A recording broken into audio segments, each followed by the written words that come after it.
watching the clock, 10,000 hours go by. I keep putting in work, the tears are filling my eyes. I swear I've never been tested like this, but this is mine. It's not a matter of chance, just a matter of time. Never look back. If something standing in my way, I always push back. If something seemed impossible, I never took that. Nah, cause now I know better. Can't stop, won't stop, I won't quit ever. As far as won't take me, the highest fall, it won't break me. The blood and sweat is what made me, made me. I'ma get mine, just a matter of time.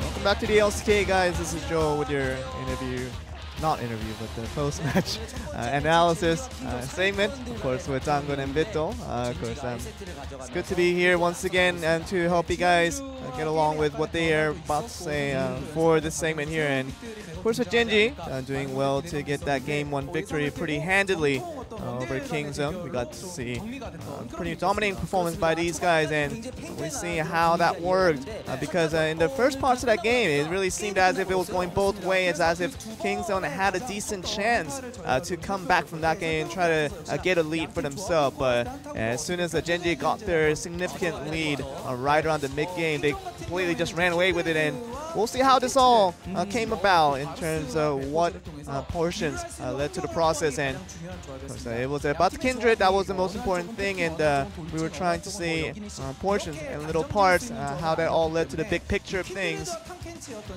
And with obviously with the Kindred and the Tom Kench playing a big factor in the transition of today's game, and we'll also get to see how they all became the aggressive force that really kept the other team just at bay. And for Kindred, if it was a little bit pressured a bit early, and maybe if it didn't have a chance to come about and collect all those stacks, maybe it would have been a different game. But at the same time, along with Verisol also helping its part, trying to contribute to the game, it just really happened to be basically all these little portions adding up to the big value of things. And we'll also get to see how Genji really took advantage of some of the portions that they have. We'll get to look at some of the highlights now.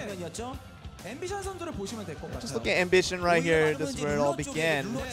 And we actually thought, whether Ruler would actually die out or not, but especially with the ultimate coming in from the Galio that saved Ruler for the time being and just allowed the fight to continue, especially with Genji pulling the forces in and with Cube coming from behind, doing so much damage. And really the damage coming in from Kingzone was not as directed to one champion, and that dispersion of damage coming from Kingzone that didn't allow a single kill to go over their direction. So 2 kills going over to Genji in that direction, and a third one coming right here from Fly. Really goes to show that just good targeting, also a good switching of the direction in terms of how Genji targeted their opponents one by one, got them the really nice 3 kills on that instance. And we knew basically after that instance, they really just ran away with it. Here's another example of how Genji looking like they were going to be initiated out first, with Kingzone pulling the trigger right around their tower, and it seemed as if definitely Kingzone was supposed to get the advantage there, but we saw obviously the Kindred try to stay alive. We actually saw Gorilla just swallowing that up and just trying to make sure that cut stayed alive, and even Amstrite being procced right behind the tower was really to no use, because Fly coming in relentlessly there, and with all these damage coming from behind, Ruler literally untouched throughout this whole process, went to basically Prey, who was kind of at middle point of that line, not able to survive, and with Gorilla almost seemingly going down as well, and does go down with that W from the Ashe. And I really went to, obviously, with everybody from Gen G really just focusing down on significant champions at a time, and at the same time Kingzone wasn't able to do the same, and that's why Ruler always stayed alive doing the consistent damage from behind, and also that from Kingzone, they couldn't get the same thing done with Prey right around awkwardly in the mid line, couldn't get that damage and it had to die up pretty quickly on most instances. And we actually saw from the fans really aggressively giving a lot of praise towards Ruler, being the national representative of Korea for the Asian Games, still receiving a lot of recognition again, and Fly also giving some recognition as well for his ability to pull in the aggro, put in the damage, and to back out whenever need to, and to stay alive. So let's get the one-line summary from Bittle. And Ambition's significance in the team fight was seemingly the big thing to go with. Ambitions, he was good at throwing ultimates, so that's the one-line summary. It's very concise, very simple, but I'm sure you guys have something to say about that, as you can just kind of expand on that little idea. So that was it for me. I'm gonna send it back to you guys. Thank you very much, Joel. Yeah, Ambition does throw ultimates real good from time to time, and it's gonna net him an MVP win. So his second of the season, 100% kill participation, just died the one time for that first blood. Otherwise, 0-1-9. Really, Sejuani fits him as a player very, very well. Chasing away, flanking threats, collapsing, and just doing his reliable self. Builds a Knight's Vow. He knows Ruler will be able to do the rest. Kingzone's setups here just didn't play into their team comp at all. If Orin is on the side, who's in the middle but squishy targets to be taken down? They don't have enough damage to kill Ruler under a turret. That's a bit insane for this early part of the game, and this time they do adjust through Kingzone, but the stopwatch is still there, the flash is still there. Ruler actually uses it aggressively right at the end. And just really well played by Gen G, well closed out, well thought out, and for Kingzone, their aggression too easily halted by just one over-invade by Cubs. Yeah, just all spiraled out of control from there. So rough tidings for them. Kingzone now having to bounce back. Don't expect to see, as we can see Ambition's already in the booth, don't expect to see any other changes to the roster here for Gen G. Likely just going to be the same setup, but we hear that music. That probably means that Kingzone, yeah, player change going to be coming through. Doubt we're seeing Rascal. It's going to be Cuz stepping out. Peanut returning to the jungle. There's an argument for Rascal in the future. I don't know if this is the time to use him, just being reintegrated with the team. So it's going to be Peanut coming back in. Good to see the return of Peanut to the LCK stage. See what he wants to do in terms of playment. He hasn't played the Kindred yet this season, and I wouldn't mind a return to the Kindred because it worked till it didn't. And that sounds like a very hollow thing to say, but I think with Peanut's kind of razor-sharp, aggressive playstyle, collapsing on his invades is a bit more natural than it is for Cuz, who can be a bit more fickle with how his playstyle is going to be. So Peanut comes back in. Zone DragonX going to be on the blue side. Wonder how early they're going to pick their jungler, and if we see Gen G get creative and drop any bans on the red side. We'll see what they're going to bring to the table. I just fully expect that if the Swain's up for Gen G on the first round pick, we're probably just going to see that flex come through yet again. And could be for Kingzone as well. Yeah, maybe if they want to run it, but we'll have to see. Though, if they take it and it lands in the top lane, expect Cube to go for that on-hit cannon. And we're keeping our eyes firmly on the left side of the picks and bans, because Kingzone get to decide which way they want to sculpt the draft, what they want to ban away to open up a potential advantage on blue side. As Gen G have to ban overpowered champions. Just to remind you guys, we are on patch 8.13 with hotfixes live this week, so Aatrox even gooder than he was before.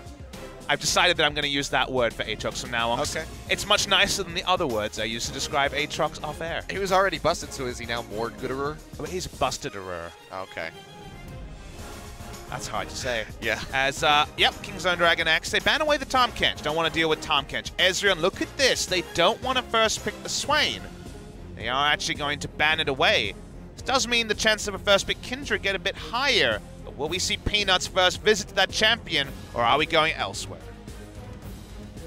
Well, it seems like the Kindred might just be the first lock-up here for Kingzone. Yes! Yep, they take it! I harassed him about it at Rift Rivals. It's finally happening. We're going to see Peanut on the Kindred. Ambition smiles and says, wait, where's that Sejuani? Yeah, you know, just go for it yet again. Why not? Certainly have to get it before the next bans come. You don't need me to tell. Yeah, we don't need to tell him. He knows. Yep. He was just smiling and saying, I can just be defensive and then ult. It's time. It's Ambition's time on Sejuani, but what about the rest of the picks here? Because the Flex Swain is no longer an option. It could just take Ezreal. Currently this season, the Ezreal for Ruler is 7-2, but his friend forever in Tom Kench was denied earlier. Braum is a pretty obvious substitute that we normally see choice here, and if we see a Zoe, it becomes even more likely that we'll be seeing a Braum from the side of Gen G. Do Kingzone just draft that alongside the Zoe for themselves? Try to get that takeaway. I don't know if you need to, but I can understand the value in denying the pick away from Gen G. Wait and see what Kingzone want to do. They have been unpredictable in recent times. Still a lot of tempo of Zoe and Kindred around the mid lane, so I imagine we'll see Peanut going into the Raptors on the other side of the draft. And how about deny a compositional answer to the Kindred? The explosive cast does so well against the Lamb's Respite. This would also pigeonhole it into top lane or support, as the jungle position will almost certainly be occupied by the Kindred. Gen G hovering the Zillion. Now this is both a troll and also a sign of the times. But maybe Fly could go into the Aurelion Soul, but realistically it's going to be the Galio. Aurelion Soul is enabled in Korea again after being disabled for the better part of the summer season. Yep. The Galio makes too much sense. The Zillion is both a troll and a pick that Fly has loved in the past, so do appreciate a man who can do some good hovers. Yeah, playing with our heartstrings, but just going to be back over onto the Galio. And Varus banned away by Gen G. Makes sense. The game wasn't really about the marksman choice from Kingzone. It was about the summoner spell choice on the two marksmen. And then the game just being decided in two team fights, one of which led to a Baron. But it's going to be, tier list-wise, reducing the options for Bray. You might imagine he wants to avoid the Lucian because of the big loss to that champion and Rogue Warriors, as the Kled is going to be banned away. Just taking that one off the table here. Be a top lane. Ashe will also be banned away by Gen G. It is a top lane Kled ban, as QV's been playing it in solo queue and playing it in competitive play in previous metas. All right, so 3 of Prey's biggest ADCs taken off the table. The Ezreal selected, the Varus and the Ashe banned away. Where does he want to go? Does he just kind of get shoehorned into that Lucian? Does Kingzone try to run a non-standard bot lane?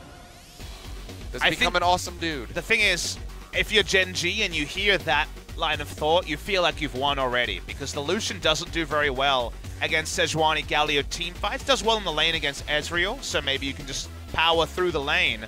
Speaking of lanes, Gen G actually blind picking their bot lane before Kingzone have selected potentially any bot laners. Gragas could be a support, so a great support game from Effort yesterday on the Gragas.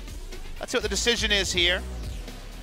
This would be the fallback Lucian pick that you don't feel great about, but like you were kind of alluding to, Achilleos, kind of Lucian or to the Wolves or to the awesome dudes. So it will be the Lucian most likely. It's locked in.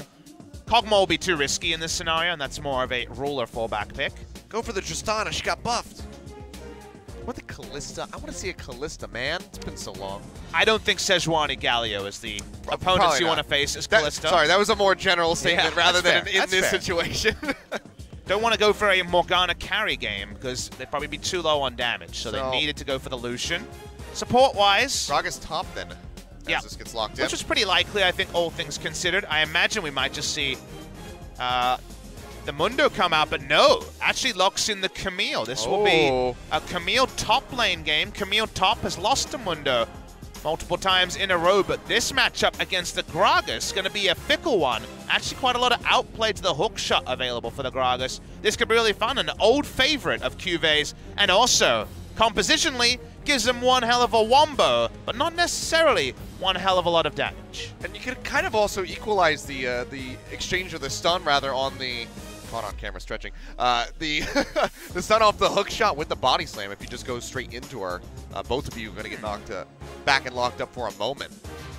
But interesting. This is what we've been wanting for a while. QV back onto a truly aggressive pick in the top lane. The on-hit cannon kind of fielded into that spot, but now he goes back to the Camille, which he was smashing people with The spot it finds itself in is a little bit weird because I think Gragas has some great answers to Camille in lane trades and also the cast to disengage the ultimatum early. So I'm a bit surprised to see it here. The top lane pool was made a bit smaller with the bans and the attention towards it. And I haven't been convinced with the top lane Camille play in other matchups. So let's just say I'll remain skeptical. But like you say, Cuvée has been very clean on the Camille. One of his best picks going into playoffs in spring season. Gen.G coming off a win. We will also see Kindred. First game from Peanut on the summer season. Plays into his natural tendencies. Can he have a better game than Cuz did in game number 1? Can it hand a third loss to Ruler with this Ezreal pick? It's been the most consistent one from him so far. Already leading the series 1-0 is Gen.G. Kingzone do not want to get 0-2'd here. We'll see if Gen.G can close this one out or if Kingzone can extend this series to a third and final game. Ladies and gentlemen, let's hop on a Summoner's Rift.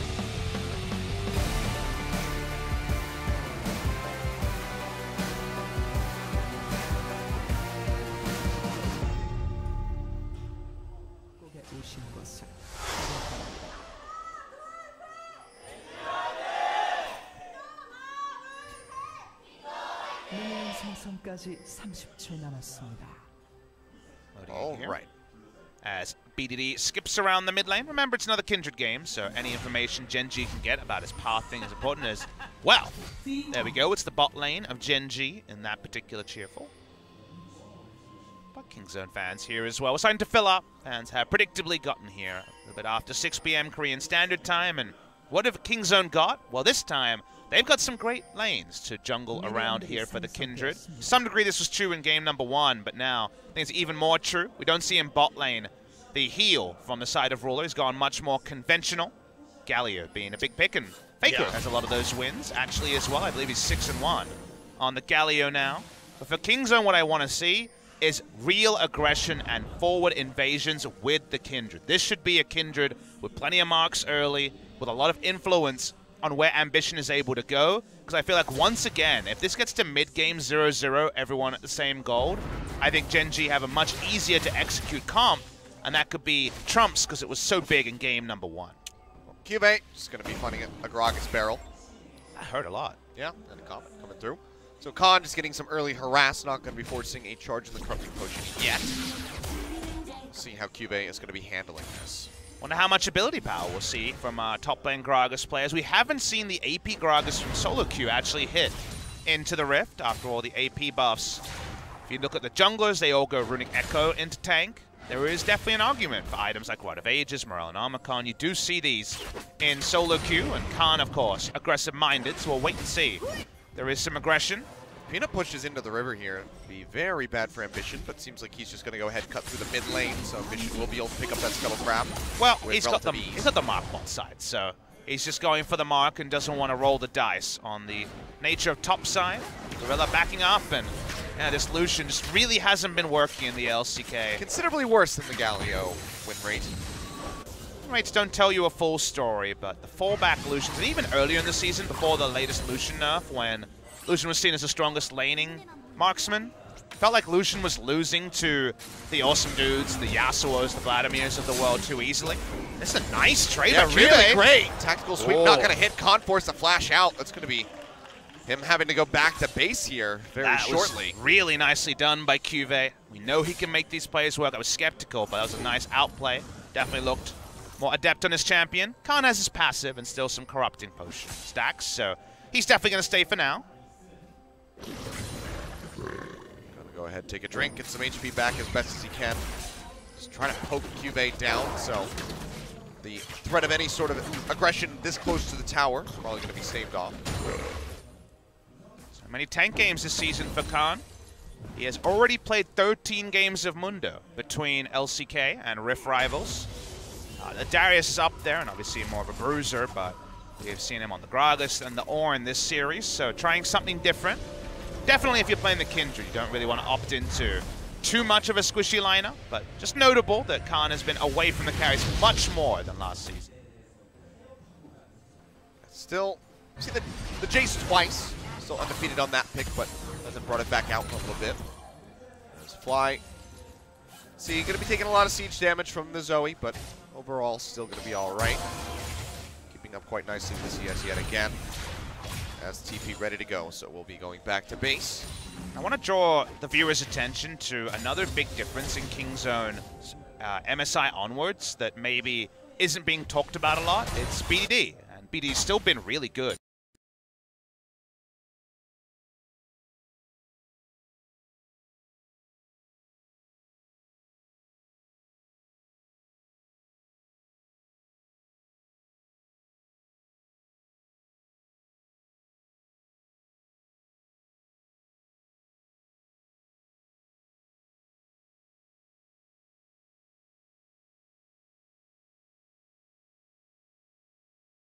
Kills picked up for Kings.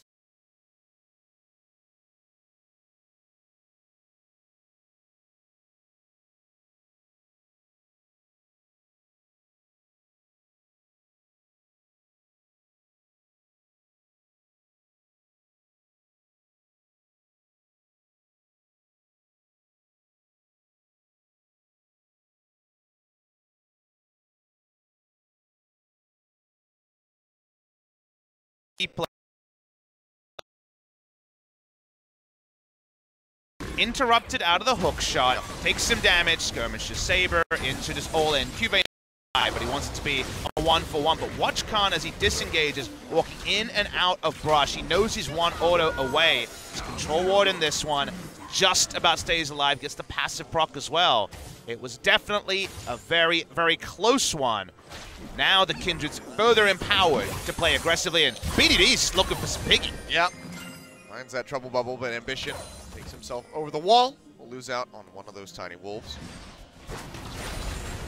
BDD goes ahead, pushes back over into the mid lane. Amusingly picked up a smite as well. Yep. Not sure if the next wave is a cannon wave, but can be useful. Oh. In fact, he doesn't give a Mundo. He just uses it on the Galio. Galio has a little laugh. That was an ironic laugh there. He was like, ha ha.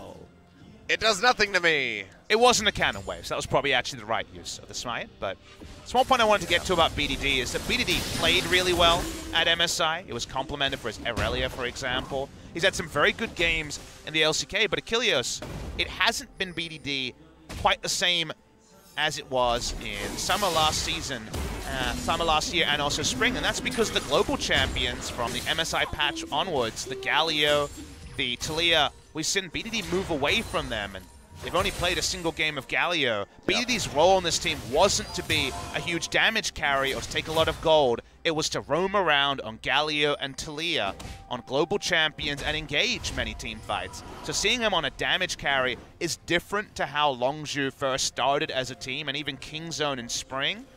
And it's really seemed to take a big hit on the macro from Kingzone, because other players who weren't burdened with initiation, I'm thinking of specifically Khan mostly, but Peanut to some degree, now have to be on engage in scenarios where the meta doesn't seem to allow, or at least the compositions doesn't allow BDD. And that just means their games just don't look like they did before. The eye test that Kingzone used to always pass when they had the Galio, when they had the Taliyah, has been a bit off as the meta has changed. Yeah, Galio certainly obtainable for them, but the Taliyah not so much. Going to be just that must-ban coming through on the red side.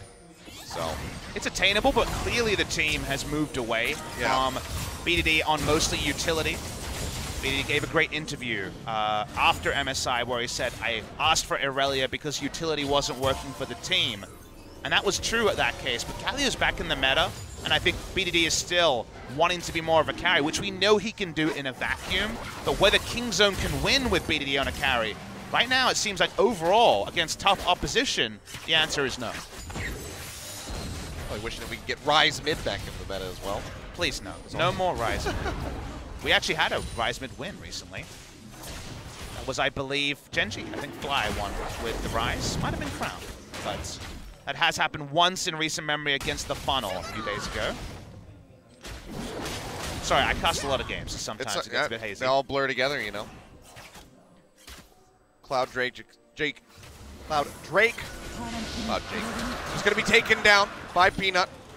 Snatches that one up. Infernal on the way, so that'll be a bit interesting. As Cuvée, yeah, this has been a painful lane now. Started off really nice in that initial trade, but ever since then, it's not been going so well. Both of them took comfort for the lane as well as bot lane. Yeah, that's going to be Roller getting jumped on.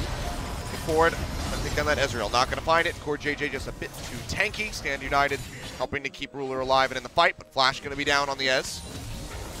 Topside, Khan is really considering a super aggressive move. Doesn't have Ignite or the Unsealed Spellbook. It's BDD roaming bot lane. Yep.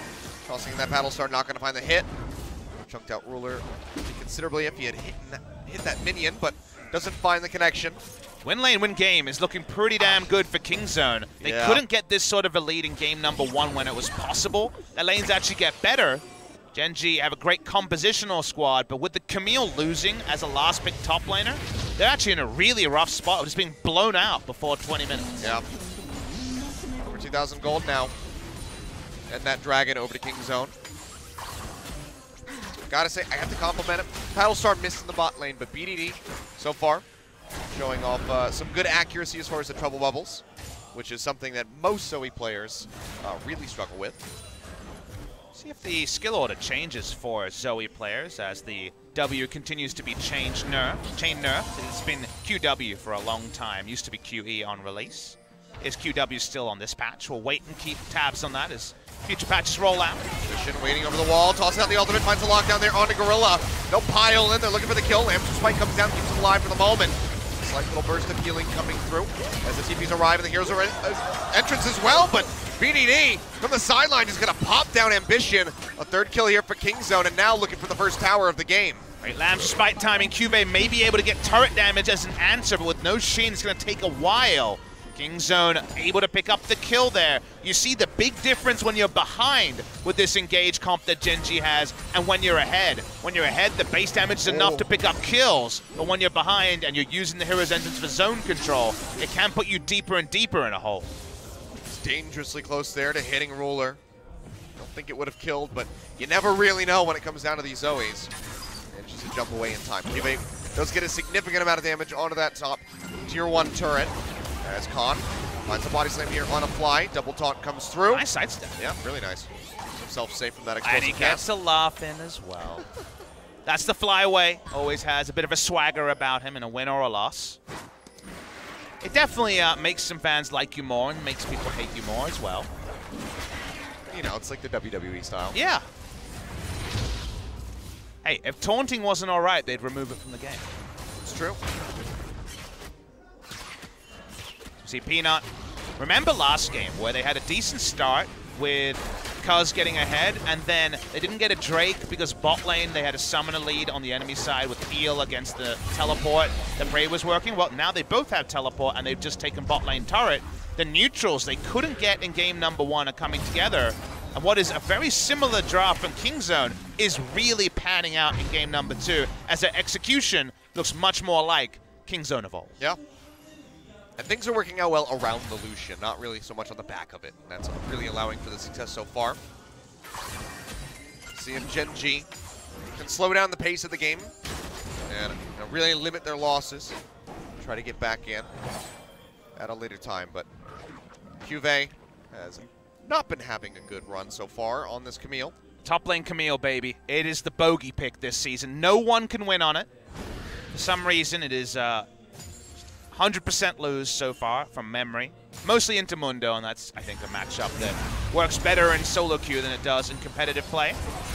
So Ruler and Core JJ definitely on the defensive side, and because the early game has gone so far away from Gen G, you get the problems of, well, looks like a no damage comp because the Ezreal is very much just in a farming phase still. Fly has not been able to get an aggressive ult off. The Camille has to build so many things to be able to take the lane trades that it takes a long time, and the game might be mostly decided by then. Still, Ambition shadowing Cuvée, but a leapfrog being played by the jungle and top lane will mean that Khan smartly will pull away from his bot lane. That works his way out of there. And Ambition just moving up to get ready to hand over that blue buff perhaps, but another turret falling. Kingzone take their second. Red Herald going to be getting the third here in the mid lane. Accelerator is being jammed by Kingzone. It's exactly what the coach thought game 1 would look like, but some execution changes. Only seeing it in game number 2. 4,000 gold lead. And even if Gen G perfectly line everything up, they probably don't have the items to register a teamfight win off the back of it. Yep. Need a lot more to come through. Find a pick, perhaps. Right now, very clean play from Kingzone. Looking like they have a bit of return to form here. Bouncing back from game 1. Buff handoff coming through. Cube able to get a little bit of damage onto that turret at the bottom side, but not going to happen. No. Okay, 1 health. Yeah. Takes it away before that reset. I'd like to think that it wasn't going to overkill and the red buff was about to time out, but I didn't know. So the 1 health could have been very relevant or very irrelevant. Prey is ahead in this game, doesn't have to worry about the tankiness of the front line in front of him because it's early and there's only a bit of health between the Sejuani and the Galio. They keep pushing, but the easiest objectives have been taken. Let's see what Kingzone focus on next. Infernal Drake seems like the slam dunk. Ambition just zipping his way out of range of BDD. As Peanut does get this Infernal Drake, starts it up, has a control ward in front of the pit, knows that he is not spotted at all. True Shot Barrage. Go ahead and glide through. Tells him, yes, we are in fact losing an Infernal Drake. As Genji looks for a push here on the top side. Right, pushing forward, culling used just to try to clear the wave. And Genji will not be able to take down this tower yet. You know you're behind when the 3v2 attempt to siege a 200 health turret is repelled as you lose an Infernal Drake. That feels bad, but again, the reality of the spot that Genji find themselves in. Kingzone want to kill the game, just like we saw with SKT. It's a bit too early. The easy objectives are gone. The Baron doesn't spawn for 4 minutes. It's very difficult to increase your spot in this game unless the Drake RNG, which remember was very good, the second Drake being an Infernal, is the one that's most likely to get a fight out of Genji. I think a lot of lesser teams in the LCK would have said, oh crap, we can't give them an Infernal, let's fight, and then just lost because they lost a second fight before their items were in. Genji are the defensive team. They do say, we have to give up a Drake, it feels bad. Genji are looking for a better spot that may never come. The best they can hope for is about 5 minutes to buy items. They're probably going to have to fight around 20 to 22 minutes. See here, not really that many people on the side of Genji able to participate in the League of Legends at the moment. Not finding any skirmishes, so not getting any damage registered in. Ambition already gone down twice. Let's see if he can stay alive as this game progresses. So you're saying there's a chance of Peanut versus Haru? You know, I would never count that out. Like if you're Genji, if you see Peanut coming in, maybe it's best to just put Haru through. Khan is a big boy now. Walking up, and they're looking for this. Yeah, that's going to be the flash body slam in onto Cube, knocks him back, but he still gets the hook shot. That'll tilt Khan just a little bit after the perfect setup, but now dive in underneath the turret, BDD. It's a trouble bubble in on Cube, but cannot get a paddle star lined up to take him out. We'll be zoning him back, or JJ's taking a bit of damage as well, and now it's just going to be Flying Ambition trying to defend this tower as the minion wave moves up. Order of operations on the hook shot, always a fun thing to keep track of, and just got him comically far out of the fight, wasn't able to go down. BDD super deep, trying to make the play, ended up using his flash and cleanse. Not ideal. Kingzone need to not make a critical error. If they lose 3 or 4 members and allow Genji breathing room for another 10 minutes, that would be a grave mistake after finding a very significant lead in the first 15 minutes. That was quite the extended jump. He got the long shot from Akri at the time. Make sure he could get his way out of that fight. Managed to stay alive, but Flash going to be down on the Camille yet again. And mark number 5 picked up by Peanut, so he hits the 4 mark level way before we saw from Cuz. 5 at 18 minutes, pretty damn good. Again, I believe the record this season is 14. We saw from Score when he just completely popped off against Hanwha Life in a comically long game before Rift Rivals. Looking at the gold numbers, pretty significant lead by the Kindred, that part we expect, but the mid lane also seeing BDD have a much better game on the Zoe this time. Fly getting pinched on. Hasn't spotted the Gragas yet. Gets knocked to the side right as he uses the Justice Punch. Will flash away. Another trouble bubble connecting on to Ambition, but yet again, Arctic Assault will take him out of range. It seems like he's got a magnet for these things. And it seems like Kingzone have got all of the map, and Genji are on borrowed time. They feel like they're invading their own side of the jungle because they don't have control. We're seeing Growlithe roll back and just put out a cast to look for a kill. They get Flash out of Fly, and suddenly Lucian is super safe in a team fight between the Black Shield and having his summoner up. So Kingzone in full control, Gen G's biggest hope is to repel the Baron, because a Baron might just close out this game on Gen G. Their wave clear against Baron is very low. Yeah, just the Tiamat and a bit of damage coming through from Ruler at the moment. That's all that they would really have to rely on. Gorilla, he's looking for it. Ruler is on top of some wards. And Seal Away on the blue buff. He might chase for this. And yeah, they're going to be looking for it. Khan is here yet again. Doesn't have the explosive cask though, so Cuvée and Ambition will be able to walk out with their lives, but not with a blue buff. 3 summoners down on everyone barring the bot lane of Gen G. Means no one's walking up anymore to Kindred and Friends. No, it still takes a lot of damage as Trinity Force and Muramana is complete on Ruler. Spending a lot of time bot side. Baron just spawns at 20 minutes. They will probably want to change their control to the bot side, but it'd be lovely to take a mid lane in a turret to back up that Baron buff play. Get some damage in. Dark Binding not going to connect. Zone will play back. Now that they have quite the commanding lead, do not want to throw it all away. It only took 1 fight in the last game for Gen G to get the Baron and then close it out. They don't want to throw it all away in 1 fight. When Gen G go for the face check on Baron, the people walking up won't have flash, Achilles, and that's the good news. The side of Kingzone, a Trouble Bubble, a Cask, Death seems to be the spoilers for what will happen around Baron pretty immediately. But gotta go on a shopping trip, buy those control wards, and begin that play, seeing that the standing gold is there for Gen G. That turret in top side could have gone down 8 minutes ago when the Infernal Drake was started. It didn't, and it might not go down here either. Yep. Wave's just gonna go ahead and meet. Khan is here to clear out, and he's got quite a bit of damage coming through. Cuvée, trying to be sneaky. Khan's actually gone for Dead Man's Plate. We almost never see Dead Man's Plate in competitive. Not like solo queue, where the jungler goes Trinity Force Dead Man's Plate and initiates every time. But Dead Man's Plate is for getting the cask. It's the movement speed to make those aggressive moves. Speaking of the aggressive moves, the Baron we've alluded to a couple of times, Mountain Drake is here as well. Everything coming together for Kingzone DragonX, and all Gen G can do is that hope that Kingzone just go for too much happy feeding. Don't make a decisive play. Because right now, if 5 members of Kingzone show up, Gen G, they want to RSVP no and get the hell out of there. Yeah, that or hope they disconnect, but something tells people pause instead of playing the game out. It's not like solo queue. We've had connection issues, so maybe we stay away from that joke. Can't tempt fate. It's true.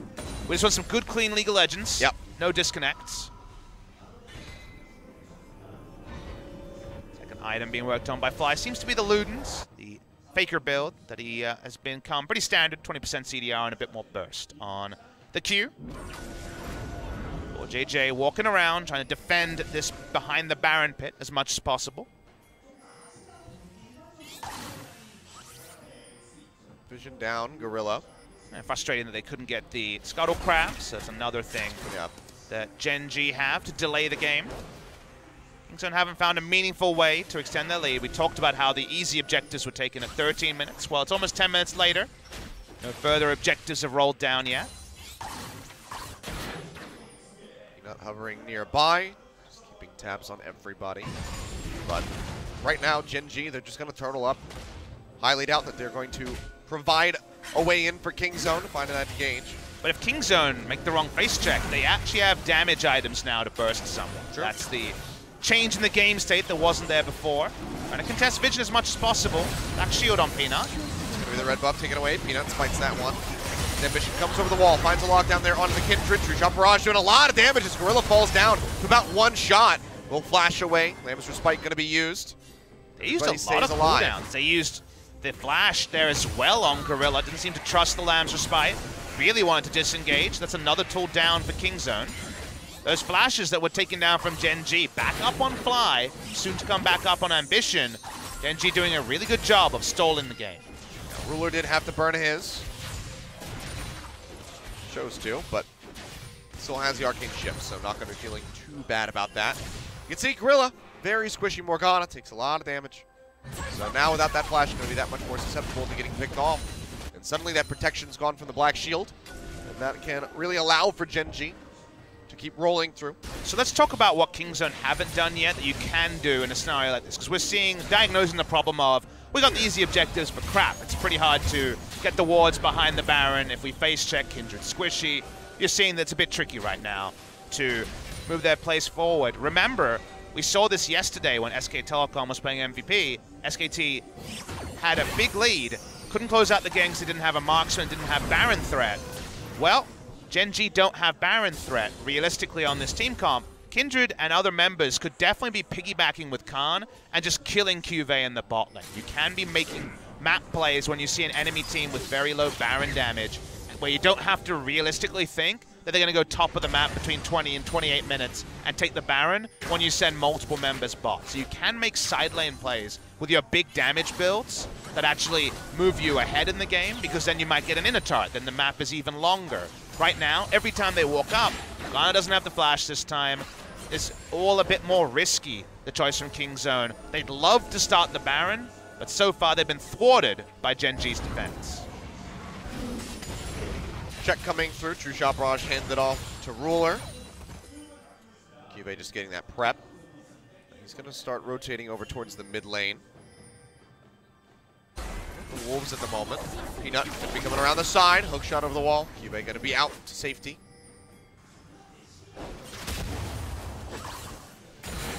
Three to 0.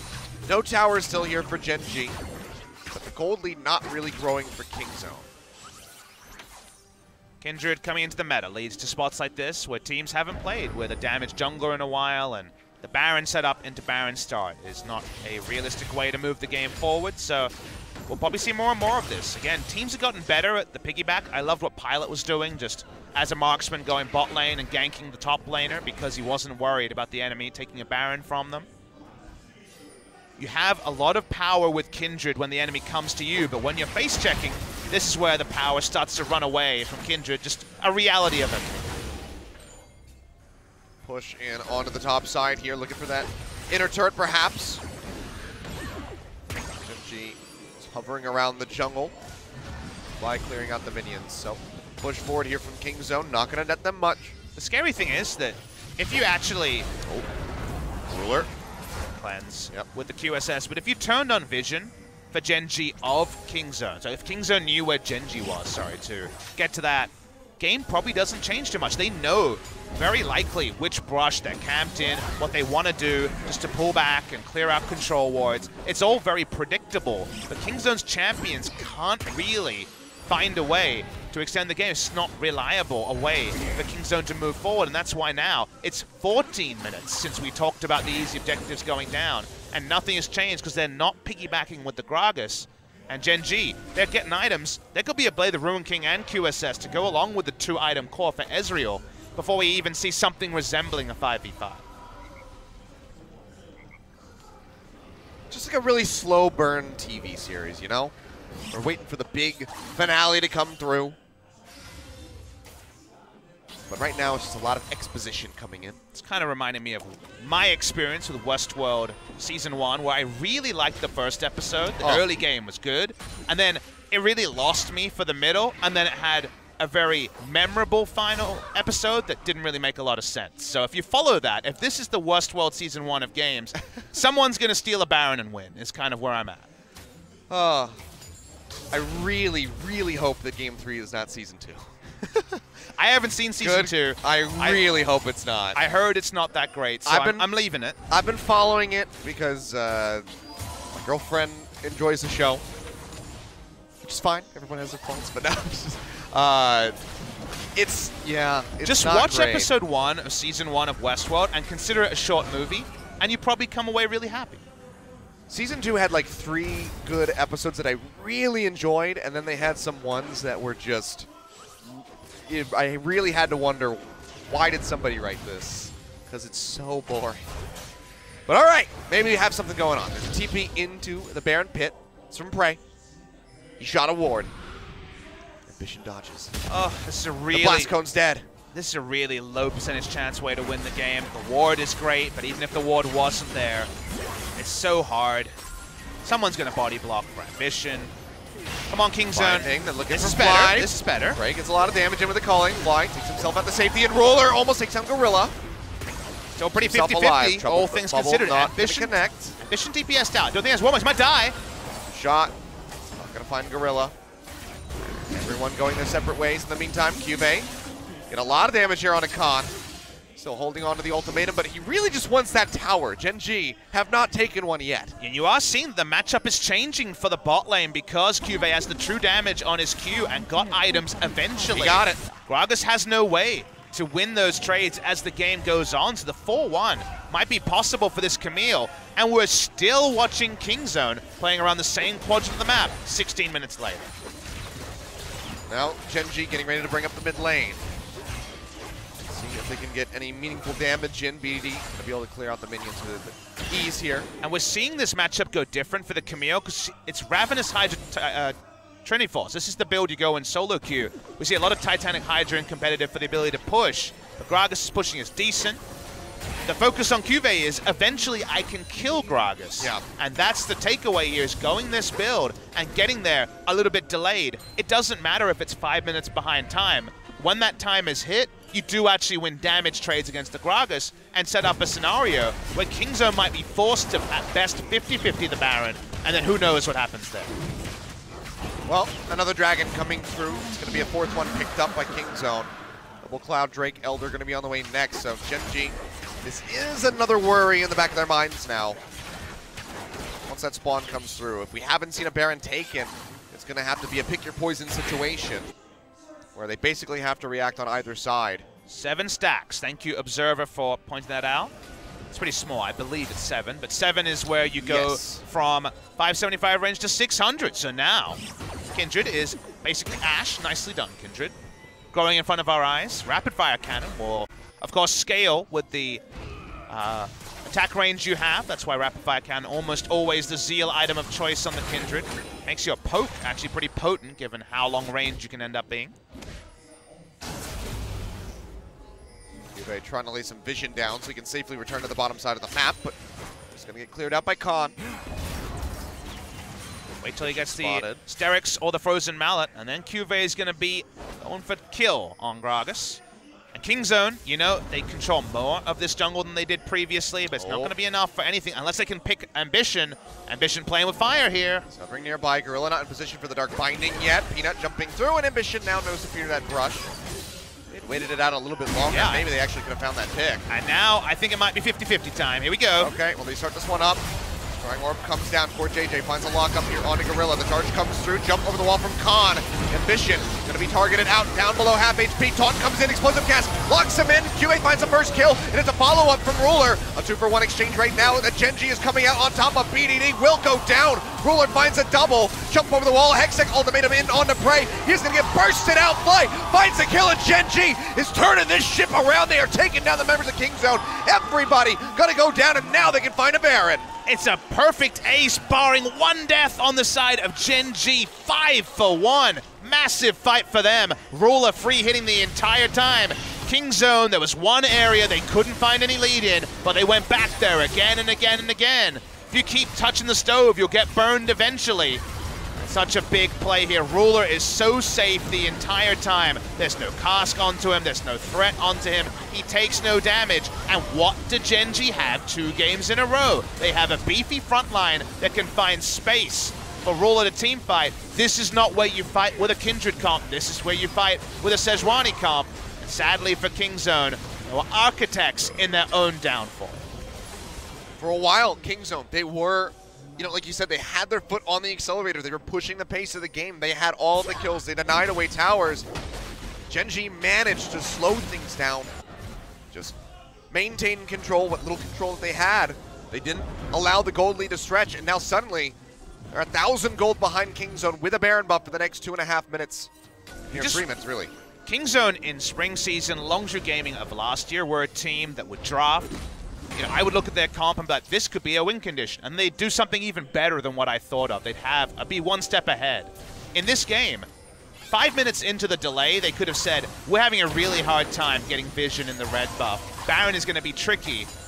And the Kingzone of old, this Longzhu team of old that I'm thinking of, would have found a way to go for the piggyback ganks we talked about, or found a different way to accelerate the game. Instead, the Kingzone of now just rammed their heads again and again into the vision control of Gen G and then lose a Baron from it. It's very uninspired play from what should be one of the strongest teams in Korea, and now they find themselves with a very small gold lead, and the easy-to-execute teamfight comp from Gen G is well and truly ready to go. Well, that top tower finally getting taken. 2-3 in that regard. Gen G still just trying to claw back some of the gold. There's still that X factor of the Elder Dragon. That if Kingzone get that, I think it's very easy for them to close out the game. Gen G just tries to pick up these objectives that have been eluding them for so very long. Yeah, standing gold, there was a lot to pick up. This is a gold lead already for Gen G, now stretched. Yep. About 600 gold, not meaningful, but still. Given the hole they were in, they were 5,000 gold behind at that 13-minute mark, Kilios. Seems like a long time ago, because look at the clock, it was over 20 minutes ago. And now Gen G, they have Ruler, who is eminently safe. They have a big front line, so Ruler can do all of the sieging he needs to, but they can also 4-1 because Cubey's at 3 items, and the Gragas can't really do much against him anymore. Some damage down here onto the inner turret in mid. Ruler gonna chunk away. Ambition tossing out the Glacial Prison, not gonna find a lockdown, just gets a little bit of damage and slows them up. As Cubey keeps trying to out-duel here with Khan. Roam up from Peanut. As we see, Cubey going low, shield coming through, trying to keep him alive with the Stand United. That's gonna be the Shen arriving. Cubey makes it over the wall, but BDD goes in with the chase and finds him with the kill, taking him out. Flying. Justice punches his way out to safety. Culling coming through. Ambition gonna get shredded down, and now Kingzone trying 2 pickoffs as they try to regain control over this game. It's gonna be 45 seconds on Cubey and Ambition that they have to work with. Gen G tried to play where they didn't have vision, and thus it was too greedy. Good collapse from Kingzone. Is going to be able to cancel out the ends of this Baron buff power play and keep them in the series. You noted it already, Achilleos. There is light at the end of the tunnel, bot side of the map around the Elder. Fly is definitely aware of that. He's already camping the area. Gen G have to find a way to stop Kingzone picking up the Elder Dragon. Uh-oh, Fly missed the Q on Oh dear, this is a bad precedent for what's to come in this fight. Cubey, no TP. Ambition, 9 seconds out. As the Elder Dragon spawns right here. You're only as good as your last Q, and yep, Fly's not very good apparently. Oh boy. Well, onto the Elder, falling down to about half for Gen G. HP. Sejuani's still in base. Yeah, Ambition so far away, Cubey can't join in. It's gonna be Fly. Up front, going golden. Perfectly timed explosive gas, but a massive taunt comes in, and Ruler finds the first kill. That's gonna be 2, going over to the side of Fly, taking him out. Ruler pushes through, looking for another hit. Core JJ gets the final blow, and Ace comes down. Gen G, they manage to turn it around. No Camille, no Sejuani, no problem. Now they're just gonna push straight up the mid lane. Elder Dragon, be damned. 4v5, they're gonna win the game. He didn't even need to flash. He got the bonus initiation from the Gragas cast. Oh my. Oh, Khan. You giveth and you taketh away. That's the end of the game.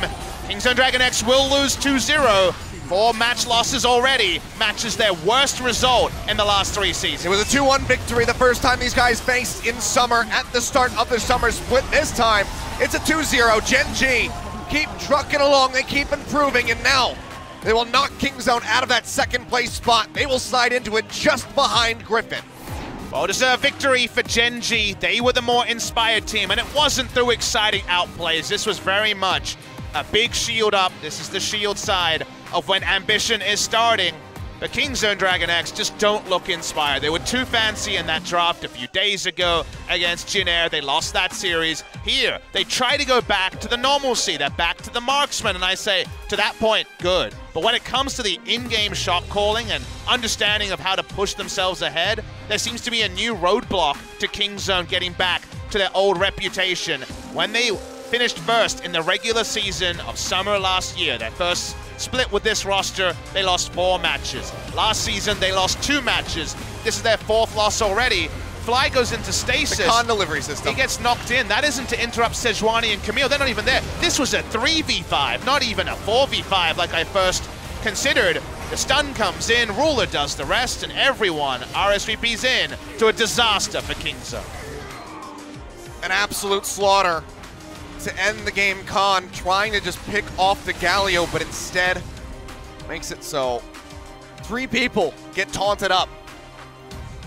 Fly says thank you very much. He might be as good as his last Q pop-up, but he is great with his W. Didn't need the Q that time, baby. Yeah. Didn't even need Not to necessary. flash. You just get everyone taunted, and then Ruler will do the rest. Well, the story of that fight. And Kingzone DragonX also are on their second 2-series losing streak in best-of series on the year. They have lost 2 best-of-3s in a row. They only lost 2, and they were separated by almost entire round robin in spring. So it seems like the old stories of Kingzone are over. The new reality is that they are still in the playoff race, but certainly not a front-runner. In fact, it is Gen G who moved themselves to 8-match wins. With their 2-0 score, they have a better game score. They played a match more than Griffin, so they still will be in second spot. They're the first to 8, and for Kingzone DragonX, they need more time to get things together. There's not that much time left. Halfway through the summer split, sure, but it's a very compressed schedule. So working out the kinks, you don't have as much time as you normally would. And there's a lot of kinks, and they seem to be very varying in when they're applied. So there's a lot to work out here, I think, for Kingzone DragonX. The fundamentals, the fallbacks aren't there. And when they don't have those Galio and Talia comps, maybe they need to do an SKT and have BDD back on Galio duty. The champion is clearly still powerful. But when they don't have that extra initiation from mid lane, things don't come together. MVP could be Ruler here for the last game, but it's going to be Fly because of his wombo combo. 100% kill participation, hard to argue. I mean, they just handed him the alley-oop, effectively. The enemy team coming through. 4-0-6, did not die. 100% kill participation and his 3rd MVP win. Fly taking that one away. So we'll be hearing from him and Ambition pretty shortly here with the MVP interview. But, man, what a way to lose for Kingzone. This one especially has to be weighing on their minds for a while. My big hope is that people will look at the end of the game and say this is why they lost, but it wasn't the end of the game at all. That's what we should know, Achilles. This game was lost because they had a massive lead at 13 minutes and did nothing with it for 20 minutes. That's where you win the game. If you actually convert that into a Baron, there never is either of these team fights. They would never have happened. The gold lead would have been massive, but instead, Kingzone found no way to move their gold lead up at 13 minutes. And yes, Khan made a mistake with a cast, but this was far from the biggest problem for Kingzone DragonX in this series. It's definitely the one you see. It's definitely the clip that gets remembered. But Kingzone's problems actually start and end a lot earlier than the highlight clips you're seeing. Yeah, which is a massive transition for them into the negatives. Used to be the team that if they got ahead, you were never getting back in. Now, Gen G reworking the storyline here, come up with a victory at 2-0 over Kingzone. A very fast match, but let's go ahead. Toss over to Joel for the translation for our MVP interview. Thank you very much, guys. It's Joel with your interview translation for the day, and we're here with Gen G picking up that Game 1 victory, looking like they were going to be countered back by Kingzone, but still pick up the Game 2 victory all the same. We're going to be here from the MVPs today. Going to be hearing from Ambition with the ultimate. It feels like you have your own wits about how to throw that ultimate down. You know, people do criticize that I can't press R, I can't press the ultimates in the competitive play, but it just feels like my teammates always play knowing that I'm not going to throw any ultimates out. So I think it's time to kind of change that criticism and maybe a little conception about, you know, about the player that I am. Of course, your usage of those ultimates have been very significant today. And really was kind of the typical duo with Ambition and Crown, along with Haru and Fly usually. With Ambition, obviously, I can't really say him right beside him with me, but there's a little bit of weight and there's a little bit of pressure definitely with him right there. I think Ambition just raised his arm just a little bit there. But, is he nice to you in the team house? No. Ambition, what do you have to say to that? How is he in the team house? He's very unique. He doesn't care what I think. He doesn't care what I feel.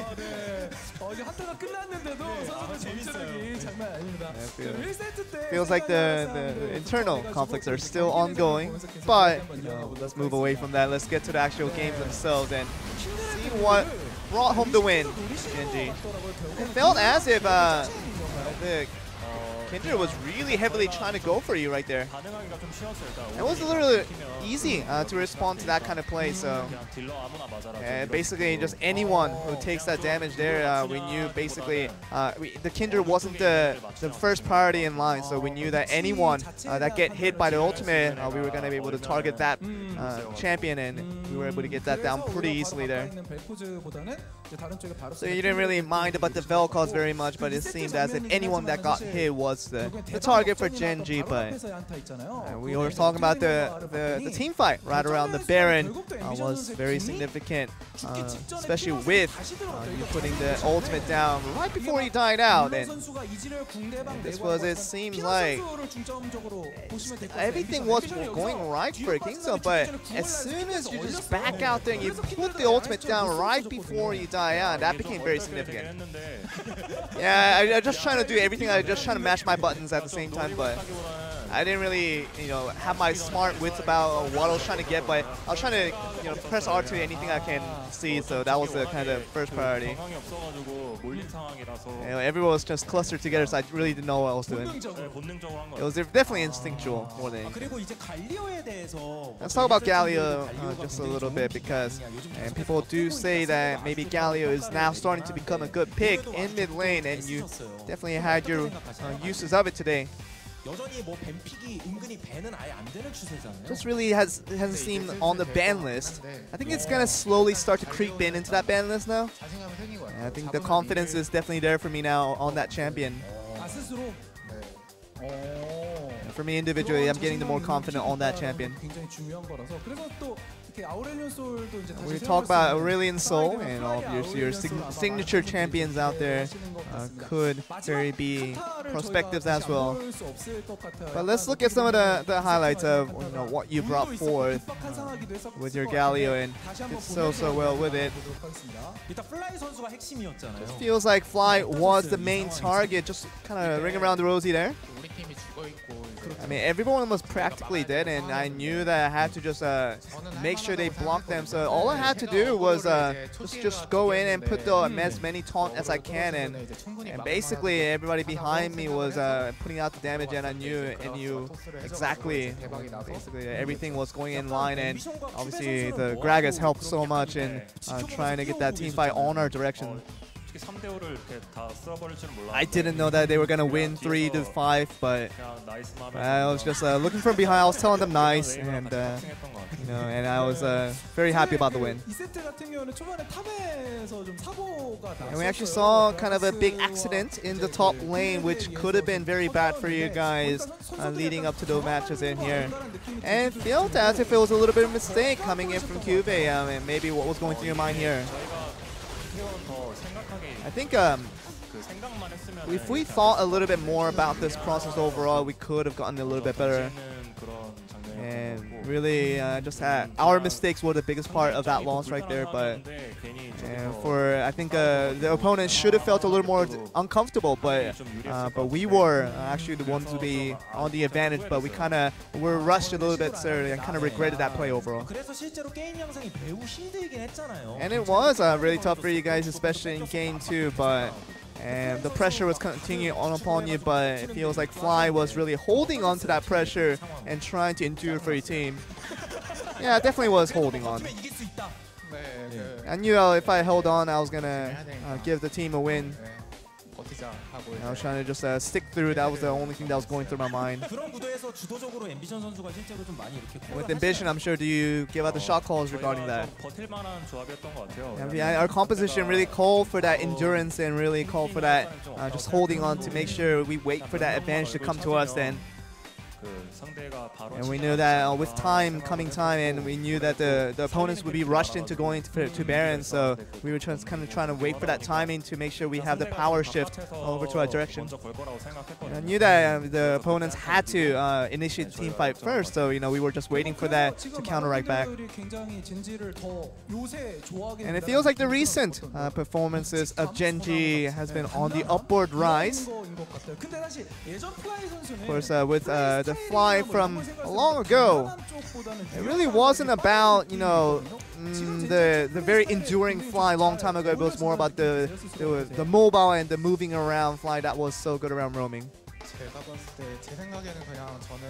I think for myself, I always just try to stay loyal to what I have to do, to what my role is, and with our teammates being so talented, there's not much for me to really carry for the team. I just have to do my utility as a player. And it feels like Gen.G is definitely benefiting off your utilities, Fly, and of course the patch with a little bit different from the live patch, obviously with the tournament and with the skin. It's going to be coming very soon. Obviously, Fly, I'm sorry that I mentioned this because it's not going to apply to you, but we haven't really got to talk to you about your thoughts about the skins, and maybe if you want to say something about that. I heard that our skin is coming out very soon,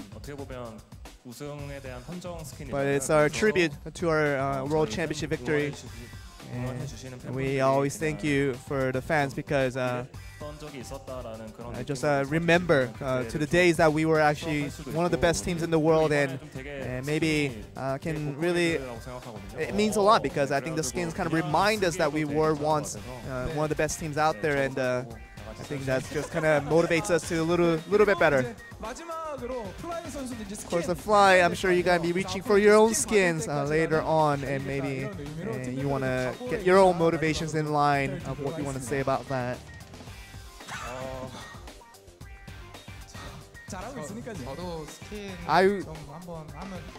I want a skin, and I'll try hard to make sure that I get skin of my own someday. And for my teammate's skin, I hope you guys purchase a lot of skins, so that we can get a lot of money to buy some tasty food. And I think Ambition doesn't buy me a lot of food nowadays, so I think I need him to buy a lot more for me. He's got a wife to pay for, man. I think internally we decided that everybody have to just kind of do rock paper scissors to be fair as to who gets what, and as soon as he came in, I knew this was gonna happen, and basically I think he's just joking around more than anything. We asked for a lot of support for our team, and for the rest of our second round robin, we just want to win as many games as we can, so we just hope to get that done. So very positive words in a deep down voice for Fly. Obviously, he wants his own skin in line with the rest of Gen.G. It's been looking good, very worthy of those skins that will be out very soon. Availability in line, but Gen.G, the wins are available for them as they pick up the wins today. And I'm going to send it back to you guys for the rest of the segment before we close it out. Thank you very much, Joel. Well, guys, we had a very swift first series, taking under 2 hours, which means that we get a nice extended break before we dive into the meat of the day. Jin Green Wings versus BBQ. If you're just joining us, you missed it. Gen.G come out on top. Blink and you missed stuff. Less than an hour of gameplay between these. Actually, just over an hour, but not by much. And that means that Gen.G now moved to 8-3. Griffin lose their next series 2-0. We're going to have a very interesting top of the table. FLICKR Freaks watching on and saying, well, Kingzone DragonX coming back to life. If KT Rolster win the Telecom War, they will be equal with Kingzone DragonX. In fact, in front of them by game score. A 2-0 loss could be so important. Yep. When you look at the difference between first and sixth and see it being about 2 matches, lets you know that there are no chances to slip up. Jin vs BBQ was the start of Jin's win streak. Yep. They're going to be on fire if they go 3-0, and they have a very good chance to do so. Yeah, we'll see if they can take down BBQ yet again, coming off the back of that victory over Kingzone, 2-1 for them. So come in, I mean, obviously heavy favorites already over BBQ, but with that win in their back pocket, especially so, can they deliver a 2-0? Will it happen? I don't know. You have a lot of time, guys. Go out there. It's true. Watch a TV episode. We talked about a couple. Yeah. Westworld episode 1. Pretty good. Yeah, you can go ahead, or if you want to check out the second series, you can absolutely do that. Maybe that's not Wouldn't be my recommendation, but you can do whatever you want. You're your own person. About 55 minutes, and we're going to have the pregame. All right. For that. Yep, look for the timer, guys. We'll see you back for the next game. Got plenty of time to get mentally prepared.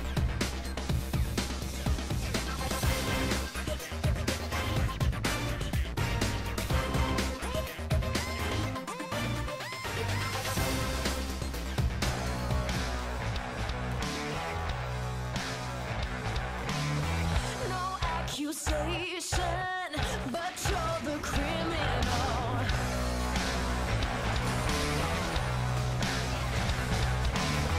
No implication.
Coming up next,